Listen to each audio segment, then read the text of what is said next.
What the Venus Project proposes is that we bring all the nations together and take care of everything on earth. We pledge allegiance to the environment and all the world's people. The end of separate nations, the end of the artificial boundaries that separate people, and the sharing of all the world's resources by all the world's people. If few nations control most of the Earth's resources, you're going to have territorial disputes. You're going to have war. You're going to have all the problems you've always had. That's why most people think it's human nature. They think man is basically greedy, and that this is why you have problems. That is not true. A banker, a serial killer, and a gangster, and a priest are made by environment. It's not human behavior, it's the environment we come from which generates behavior. We are victims of culture, all of us. That's why we have a distorted view. We believe that some people are good, some are bad, some are creative, some are less creative. All that's bunk. Everyone can be creative. Now, they tell you in your schools that plants grow. That's a lie. They need water, sunshine, soil, moisture, gravity, all those things. Without them, the plant doesn't move. There is nothing in the earth today that is not acted upon by resident forces. And your language was designed hundreds of years ago.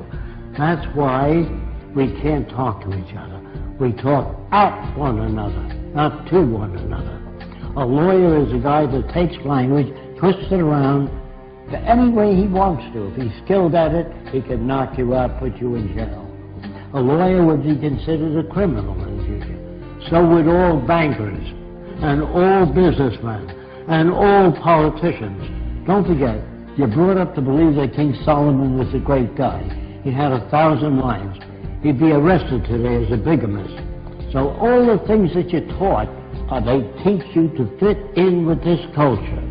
There's no such thing as thinking things over. You think within the context of the way you were brought up. So it's very hard for so-called normal people to step outside of the environment. Now, in the early days in the Roman Empire, I am told that they used to feed Christians lions. Now, the family would come Saturday and Sunday to see Christians being fed the lions. And the kids would say, Daddy, can we come next week to see Christians being fed the lions? Daddy would say, if you behave yourself. Are these kids sick? No. They're normal to that culture. There are no good or bad people. There are no corrupt people or dishonest people, creative people, lazy people. All that's bunk. If you're raised in a society that understands human behavior, you don't have those variations. You can block them through education. You must design for human comfort, and you must design cities with art centers, music centers, cultural centers. I can only talk a little bit about America because that's where I'm from. I don't like our country. It's completely corrupt. And that's for most civilizations today. They're all corrupt. I'm sorry to say that. I don't like what I'm saying. I wish it were otherwise. We are brought up in a system called established. Established means it serves the interest of the lead group, the control group. What we really need is an emergent society. There are no great men, no great women. All people are creative, but they're not brought up to know what that means. So when they tell you that your government likes you, they're working for you, all that's bunk. When I say people hardly know what they're talking about, because they're not brought up to be sane. They're brought up to fit in with the establishment. National loyalty is really a form of stupidity. All people need clean air, clean water, arable land, and a relevant education. That means no businessmen, no advertising, no investment bankers.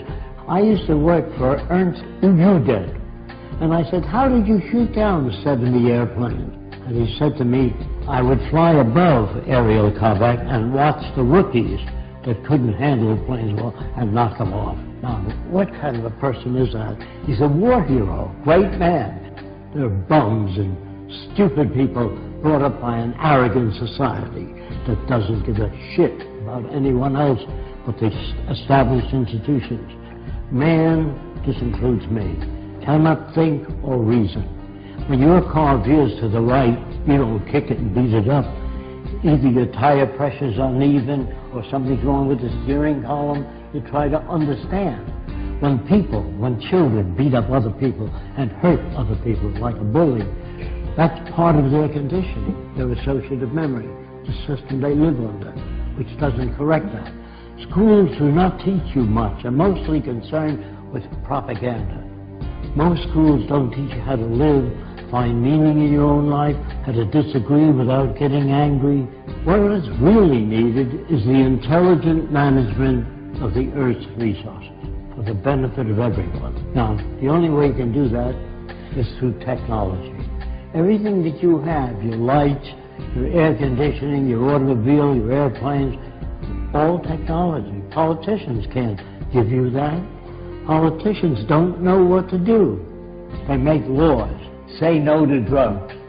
Well, that's not going to stop a person from selling drugs as long as there's money in it. But if you do away with the money system and build access centers where anyone can have access to the necessities of life without filling out 1 million forms or appealing to Fresco, it's all available to everyone.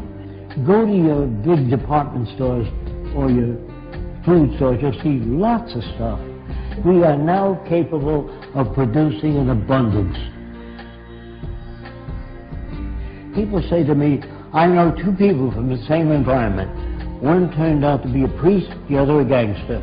If environment is everything, how do you get those differences? You get those differences by playing with the youngest child, 4 years old, while the 7-year-old says, that's where jealousy comes from. It comes from poor manipulation of the variables. If you grade children in school, you hurt the other kids. I got an A, what did you get? F, failure. You know, all of us, by the way, are prostitutes in this system. If you sing and you sell toothpaste, you're a prostitute. If you get up and you say, I got just the house you're looking for, you're a prostitute for the establishment. So there's no good or bad people now.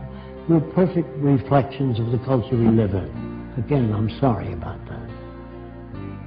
How can you pray to a God? How can you talk to God? They think, due to ego problems, that they're specially selected. The Jews are God's chosen people. The Germans are the master race. You know, all these little egocentric people think that they're put here to lead the world into a better direction. Galileo found seashells on the mountaintop. He took it to the Catholic Church, and he said, maybe the mountain was once under the water and was pushed up. And the church said, no, the devil put that stuff there to confuse you. So the world you live in is as full of shit as a Christmas turkey. And you're not about to talk to people and turn them around. You have to demonstrate it. So I don't say science is perfect, but it's closer to our problems than any other system. People really don't know what to do, so they put up a sign, thou shalt not steal, don't be dishonest. That doesn't change people. All money systems, as they begin to collapse and change, they move toward fascism. It's part of the history of civilization to move in that direction. The wealthy people try to protect what they have. I went to the South Seas when I was 21. Everybody on the island was nude, except when men climbed trees. They wore kind of a jockstrap to prevent their balls from being caught in the branches. So everybody walked around nude. And the interesting thing about it is I never saw a native stare at a girl's body, only her eyes. When you talk to a woman, you never get a load of that shit. That's what you get in civilization. You cover the girl. If people swam nude when they were this high, you couldn't sell pictures of a nude girl. Do you understand that? I get to know the natives so well, I watch them make love. And they stroke the whole female, the top of her head all the way down. They had no fetishes. And we know tit men, leg men, ass men, all that's made by culture. And if you don't use that kind of language around women, you can't become equal to one another. So you have to tell them how men think. That isn't how they think. That's how they're brought up. When guys poke each other, hey, get a load of that chick, you know. That is learned in the culture. The islands, they never did that. It's like you stroking a dog. You stroke the whole dog. You don't stop at the balls. You stroke the whole dog. Understand? I'm not your enemy. I'm not trying to hurt you. I'm trying to tell you that if we use science and technology, everyone will be given the best opportunity so that we can bring out the best in every human being.